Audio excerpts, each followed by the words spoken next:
72-е заседание Народного собрания начинается с кадровых изменений. На должность мирового судьи региона рассматривают Ибрагима Багаудиновича Гаперхоева.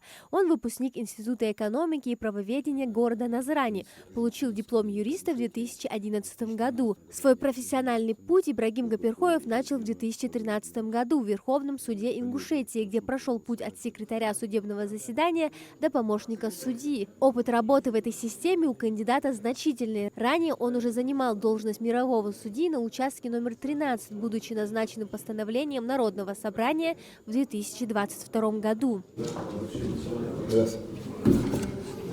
По итогам тайного голосования депутаты большинством голосов утвердили Ибрагима Гаперхоева в должности мирового судьи. Следующим вопросом в повестке дня стал доклад Министерства образования и науки Республики. С отчетом о проделанной работе за последние годы выступил глава ведомства Ахмед Башир Цароев. В своем докладе министр отметил масштабное обновление инфраструктуры образования.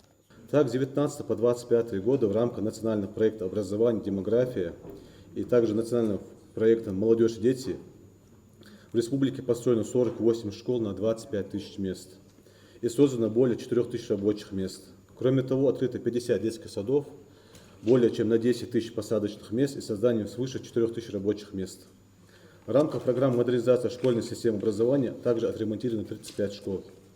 В текущем году, благодаря реализации национального проекта «Молодежь и дети» и регионального проекта «Все лучшее дети» были отремонтированы 6 школ. В региональной информационной системе было заявлено на основной этап для сдачи ЕГЭ более 3000 участников. Из них 2415 учащихся текущего года. От 90 и выше баллов получили порядка 200 выпускников. Из них 11 получили 100 баллов. Такой результат говорит о качественном подходе школ подготовки учащихся государственной итоговой аттестации, а также является итогом планомерной работы системы образования. В этом году 257 выпускников школ республики смогли подтвердить получение золотой медали ЕГЭ. Так, если брать статистику, в 2024 году их было 207. И также 136 выпускников смогли получить серебряные медали. С 1 сентября текущего года в 5-7 классах в рамках учебного предмета «История» был реализован курс «История нашего края».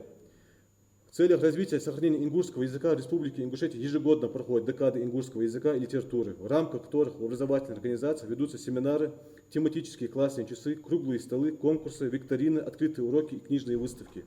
Вместе с тем министр обозначил и серьезные проблемы. Кредиторская задолженность образовательных учреждений превышает 928 миллионов рублей. Министерство ведет активную работу по привлечению средств как из федерального центра, так и из внебюджетных источников, чтобы создать для детей Ингушетии действительно современные и безопасные условия для учебы и развития. Также на заседании депутаты парламента рассмотрели ряд законотворческих инициатив.